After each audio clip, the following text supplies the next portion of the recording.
अक्षा में लड़की ने बस एक झपकी ली और सोचा भी नहीं था कि वह बुरे सपने की गहराई में चली जाएगी। तो उसने देखा कि एक हाथ में तेज धार वाला राक्षस उसके सामने पट हो गया।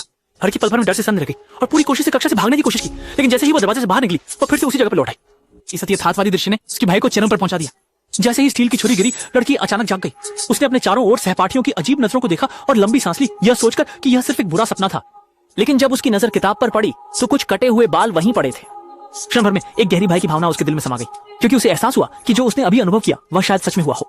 रात का अंधेरा छा गया, डर जैसे साए की तरह साथ है। लड़की को डर था कि कहीं दानव फिर से ना जाए, इसलिए उसने अपने बॉयफ्रेंड को अपने साथ रहने के लिए बुला लिया। हालांकि अभी एक पल भी नहीं बीता था कि कुत्ते के भौंकने की आवाज ने शांति को भंग कर दिया। वो अपनी गहरी नींद में सो रहे बॉयफ्रेंड को जगाने की हिम्मत नहीं कर पाई, इसलिए अकेले ही कमरे से बाहर जाकर स्थिति देखने लगी। उसने धीरे से कुत्ते का नाम पुकारा, लेकिन कोई जवाब नहीं मिला। इस समय अचानक एक तीव्र बेचैनी दिल में उमड़ आई।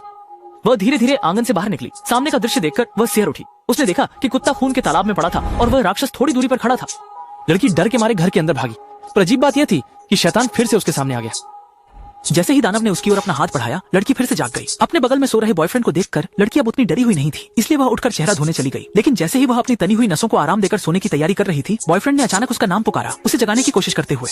हालांकि लड़की जैसे किसी चीज के नियंत्रण में थी, लगातार भयानक चीखें निकाल रही थी। उसका शरीर भी अनियंत्रित रूप से जोर जोर से कांप रहा था और फिर वह अजीब तरह से हवा में तैरने लगी। इस तरह से घूमते हुए 48 चक्कर लगाने के बाद अचानक छत की ओर टकरा गई और अंत में मुफ्त का खाना ले लिया। क्या तो अभी का सोनी है मित्रों?